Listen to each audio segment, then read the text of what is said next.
नमस्कार, मैं रवीश कुमार। दक्षिण अफ्रीका के जोहानिसबर्ग में भारत के प्रधानमंत्री नरेंद्र मोदी और चीन के राष्ट्रपति शी जिनपिंग की मुलाकात होगी या नहीं होगी, तो क्या पूर्वी लद्दाख से सटे सीमा विवाद को लेकर कोई बात होगी और कोई हल निकलेगा? जोहानिसबर्ग में अगर ये मुलाकात होती है, बातचीत होती है, तो सवालों का भंडार नए सिरे से खुल जाएगा। सरकार कहती रही है कि लद्दाख की सीमा को लेकर कुछ भी नहीं छिपाया जा रहा है। इसके बाद भी संसद में चीन को लेकर सांसदों के सवाल स्वीकार नहीं किए गए, कोई चर्चा नहीं हुई। ना ही इस सवाल पर आज तक औपचारिक रूप से विस्तृत प्रेस वार्ता हुई है।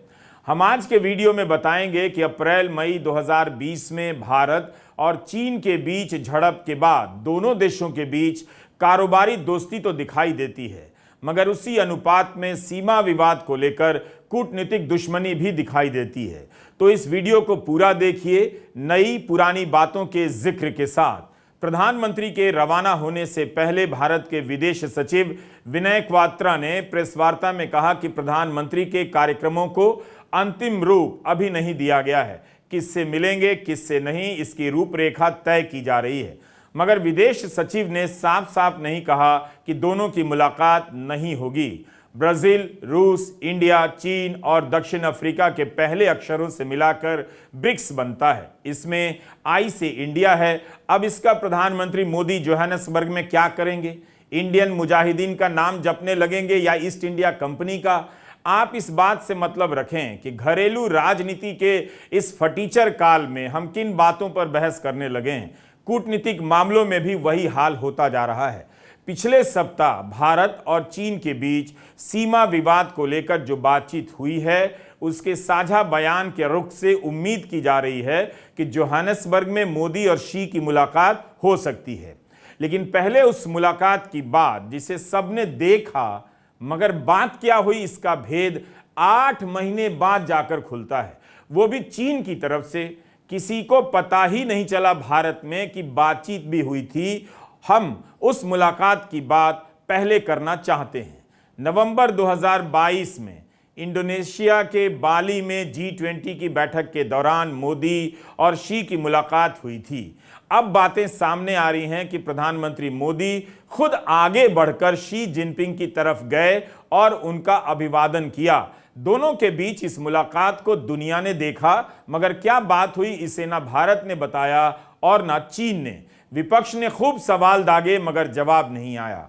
इसी जोहानिसबर्ग में इस साल 24 जुलाई को ब्रिक्स के राष्ट्रीय सुरक्षा सलाहकारों की बैठक हो रही थी।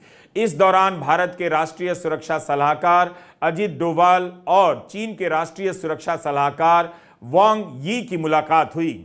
डोभाल का बयान अखबारों में छपा कि लद्दाख में चल रहे तनाव से रणनीतिक भरोसा खत्म हो गया है।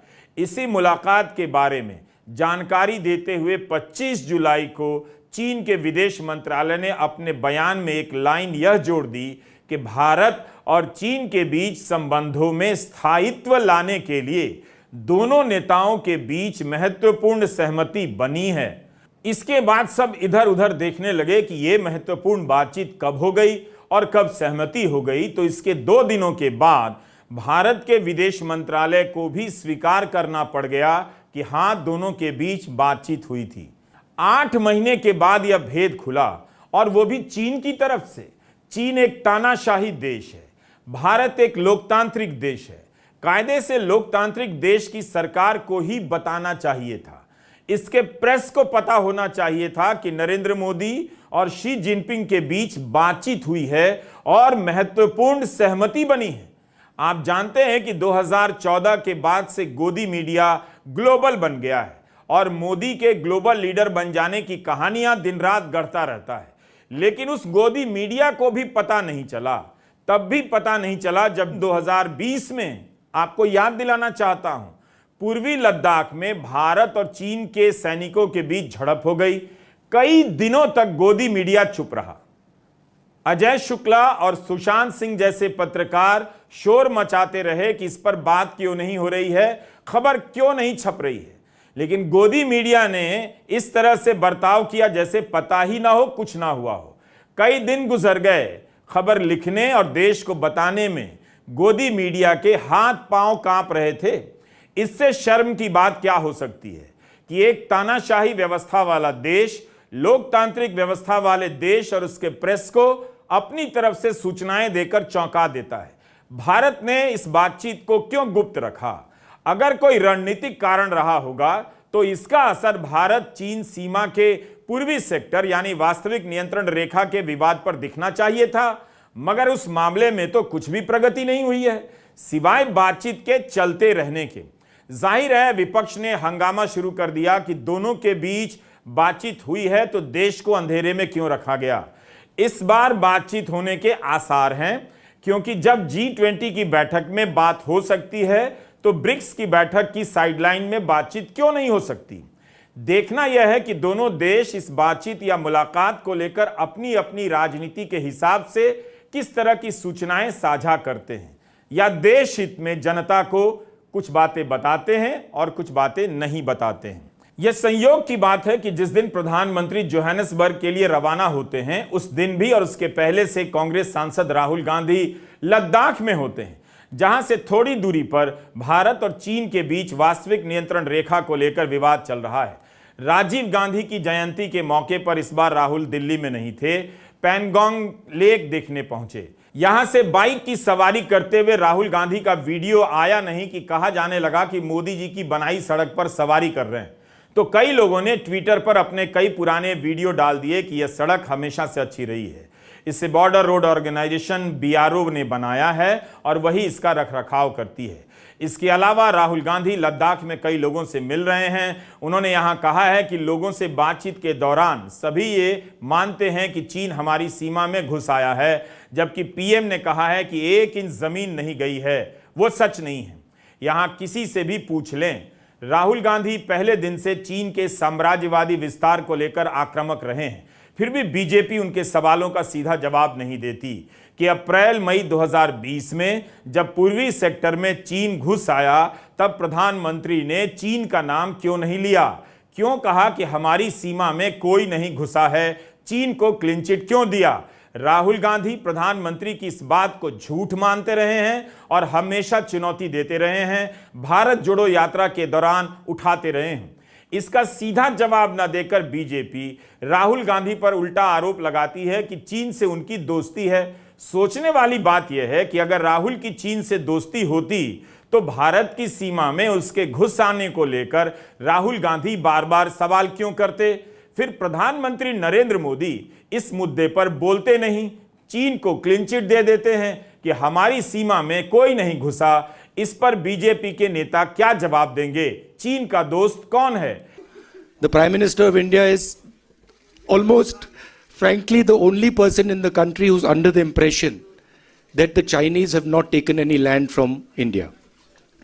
I recently met some ex-army people, and even the Ladakhis have clearly said, delegation from Ladakh clearly said that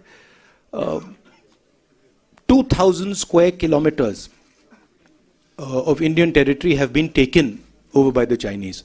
They also said that many of these patrolling points that used to be in Indian territory are now firmly in Chinese hands. I keep repeating that the approach the government is following by completely denying that the Chinese have taken our land is a extremely dangerous approach and is going to give them confidence to do even more aggressive things. I think the way to deal with the Chinese is to deal with them firmly and to be very clear that they are sitting on our land and it is not something we're going to tolerate. इस सीमा विवाद का असर भारत और चीन के कारोबारी रिश्ते पर ना के बराबर दिखता है। जिस तरह से अमेरिका और अमेरिका के राष्ट्रपति चीन के खिलाफ कई तरह के व्यापारिक प्रतिबंध लगाते हैं और धमकियां देते हैं, अखबारों में हेडलाइन छपती है, ऐलान करते हैं, भारत आमतौर पर चीन को लेकर चुप रहता है। जरूर पूर्वी लद्दाख की घटना के बाद चीन के दर्जनों मोबाइल ऐप बंद कर दिए गए, कितना बड़ा काम हुआ, और चीन की कुछ मोबाइल कंपनियों के खिलाफ टैक्स चोरी की फाइलें खोल दी गई। लेकिन अब इन सब के बीच चीन से आयात भी बढ़ता रहा। चीन और भारत के बीच का कारोबार 117 अरब डॉलर पर पहुंच गया है। लेकिन भारत चीन से ज्यादा आयात करता है, 87%। कारोबारी रिश्ते में चीन भारत पर हावी है, व्यापार असंतुलन इसे कहते हैं। कुछ सप्ताह पहले जब प्रेस ने भारत के इलेक्ट्रॉनिक मंत्री राजीव चंद्रशेखर से इस बारे में पूछा तो उन्होंने जोर देकर कहा कि हम चीन से व्यापार को लेकर ओपन हैं, हमें कोई दिक्कत नहीं। अब गौर कीजिए विदेश मंत्री एस जयशंकर के एक पुराने बयान पर। 21 फरवरी 2023 को एएनआई की स्मिता प्रकाश से विदेश मंत्री एस जयशंकर ने कह दिया कि चीन बड़ी अर्थव्यवस्था है, मुझे क्या करना चाहिए? एक छोटी अर्थव्यवस्था के रूप में क्या मैं बड़ी अर्थव्यवस्था से युद्ध मोल ले लूं? यह प्रतिक्रिया या जवाब का सवाल नहीं है, यह तो कॉमन सेंस का सवाल है। विदेश मंत्री का कॉमन सेंस, अगर राहुल गांधी का कॉमन सेंस होता तो आज आईटी सेल से लेकर गोदी मीडिया के एंकर तक सड़क पर प्रदर्शन कर रहे होते कि राहुल गांधी चीन से डर गए, चीन को बड़ी अर्थव्यवस्था और भारत को उसके सामने छोटी अर्थव्यवस्था कहकर भारत का अपमान कर रहे हैं। मगर यह बात एस जयशंकर ने कही ऑन रिकॉर्ड। राष्ट्रवाद की दिन रात बात करने और इसके नाम पर कमजोर विपक्ष को धमकाने वाले लोग एस जयशंकर की इस बात पर चुप्पी साध गए। अब जब भारत के विदेश मंत्री ही कह रहे हैं कि चीन के सामने भारत छोटी अर्थव्यवस्था है, प्रधानमंत्री सीमा में घुस आने पर चीन का नाम नहीं ले रहे हैं, तो क्या कहा जा सकता है? गोदी मीडिया देखने वाली भारत की जनता एंटी मुस्लिम कवरेज देखने में लीन है, मगन है। ऐसा करने से उसे हिंदू सुख का एहसास होता है। सरल हिंदी में इसका मतलब यह हुआ कि हिंदू सुख में डूबी जनता की रीढ़ टूट चुकी है, वह भी इन बातों पर तवज्जो नहीं देती। यही कारण है कि समय समय पर कांग्रेस मोदी सरकार को चीन को लेकर घेरती रहती है, मगर सरकार की तरफ से जवाब नहीं मिलता है। सरकार को अब यह लगने लगा है कि जनता उसे हर हाल में वोट देगी, जवाब दे या ना दे। इसलिए वो सवालों के जवाब नहीं देती, बल्कि ताल ठोक कर कहने लगी है कि 2024 में मोदी सरकार ही वापस आएगी। बात लाल आंख की थी। हमने कल देखा कैसे लाल कालीन बिछाए गए चीन के जो विदेश मंत्री हैं उनके स्वागत में। आप झूला झूलते, हमें कोई दिक्कत नहीं, मेहमान है, आप झूलिए। लेकिन आज आप एलएसी पर वार्ता चीन से कर रहे हैं, देश की संसद में आप ये चर्चा करना पसंद नहीं करते। 17 राउंड वार्ता आपकी चीन से मिलिट्री स्तर की हो चुकी है। नतीजा क्या निकला आप देश को नहीं बताना चाहते। और जब आप कहते हैं कोई घुसा ही नहीं, तो ये बातचीत एलएसी के किस मुद्दे पर चल रही है? या तो आपने तब झूठ बोला था, माफी मांगिए, या आप कुछ अब छुपा रहे हो, बताइए। दोनों में से एक चीज हो सकती है। ऐसा तो हो नहीं सकता कि जब कोई घुसा ही नहीं तो आप यूं ही बातचीत करने चले गए मिलिट्री लेवल। कोई मजाक तो होता नहीं है। कांग्रेस प्रवक्ता पवन खेड़ा का यह बयान तब का है जब भारत और चीन की सेना के बीच 17 दौर की बातचीत हो चुकी थी। अब तो 19 दौर की बातचीत हो गई है, फिर भी कोई ठोस समाधान नहीं। जून 2020 में चीन और भारतीय सैनिकों के बीच झड़प हो गई। इसमें 20 भारतीय सैनिक शहीद हो गए और 5 चीनी सैनिक मारे गए। बाद में यह भी खबर आई कि 40 चीनी सैनिक मारे गए हैं, मगर चीन ने इसकी पुष्टि नहीं की। चीन से उम्मीद ही क्यों करें? वरिष्ठ पत्रकार सुशांत सिंह ने फॉरेन पॉलिसी पत्रिका में इस विषय पर एक लेख लिखा है। ब्रिक्स और शंघाई कॉरपोरेशन ऑर्गेनाइजेशन में भारत और चीन के बीच खूब कूटनीतिक गतिविधियां होती रहती हैं, मगर चीन सीमा विवाद के मसले पर 1 इंच रियायत देने के लिए तैयार नहीं है। इसके बाद भी चीन ने पिछले अक्टूबर से नई दिल्ली के लिए अपना राजदूत नियुक्त नहीं किया है। लंबे समय से ऐसा कभी नहीं देखा गया। हमने सुशांत सिंह से इस बारे में बात की। अब भारत और चीन के जो आर्थिक संबंध हैं वो अभी भी काफ़ी मजबूत हैं। पिछले 3 साल के दौरान जब भारत और चीन के बीच सीमा पर जो विवाद चलता रहा है, उस दौरान भी इन आर्थिक संबंधों में कोई कमज़ोरी नहीं आई है। भारत का चीन के साथ जो व्यापार है वो और अधिक बढ़ा है। वो 120 बिलियन डॉलर पार कर गया है। उसमें से जो 87% सामान है वो चीन से भारत को आता है।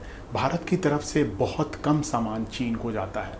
उसके अलावा भारत की तो अब ये स्थिति हो गई है कि उसकी ऑयल कंपनी, जो तेल कंपनियां हैं जैसे कि इंडियन ऑयल कॉरपोरेशन, एक वक्त पर उसको रशिया से जो क्रूड ऑयल ले रहे थे उसको युआन में पेमेंट करना पड़ा।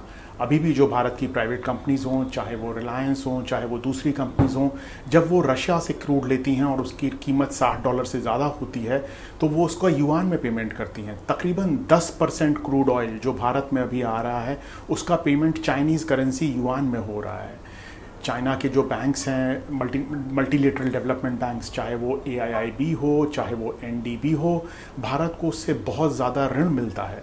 AIIB का तकरीबन 26% ऋण भारत को आया है। इसी तरह से जो ब्रिक्स का NDB बैंक है उससे भी ऋण भारत को आया है।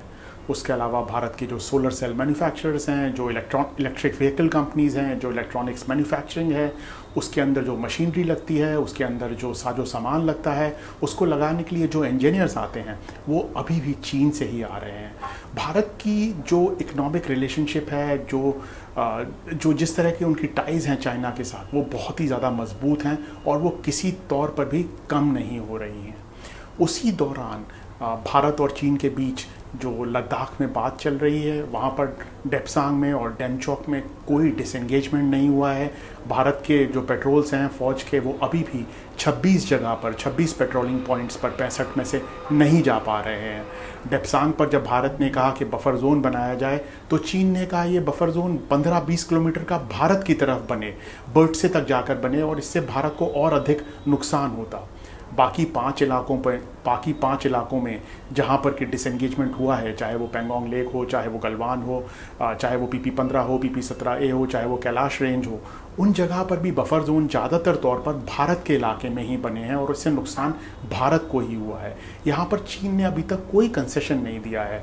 पिछले हफ्ते के दौरान 5 दिन तक भारत के सैन्य कमांडरों के बीच में, चीन के सैन्य कमांडरों के बीच में बातचीत हुई है, पर उससे समस्या का कोई समाधान नहीं निकला है।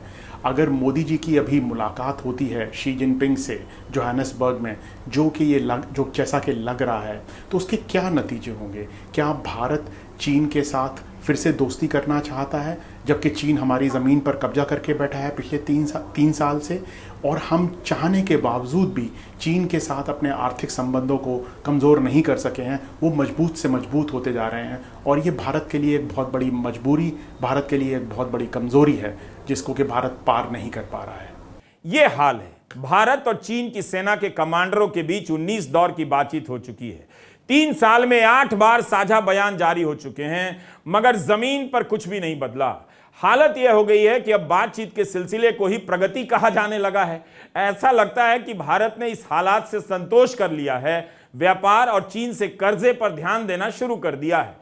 एक सरकारी तेल कंपनी युआन में भुगतान करे, इस बात से वे भी नाराज नहीं हो रहे हैं जो चीन से आने वाली फुलझड़ियों को, लड़ियों को लेकर चीन से जंग का ऐलान किया करते थे। इन दिनों हिंदू सुख के सबसे बड़े लाभार्थी वही लोग हैं। उनका राष्ट्रवाद और उनका मकसद लगता है पूरा हो गया है। जोहानिसबर्ग से आने वाली तस्वीरों में हर किसी की नजर उस तस्वीर पर होगी जिसमें प्रधानमंत्री नरेंद्र मोदी और चीन के राष्ट्रपति शी जिनपिंग हाथ मिलाते नजर आएंगे या बात करते हुए दिखेंगे। अगर जोहानिसबर्ग में दोनों की मुलाकात और बात हुई, तब 2019 के बाद यह पहला मौका होगा जब दोनों नेता औपचारिक रूप से, व्यवस्थित रूप से मिल रहे होंगे।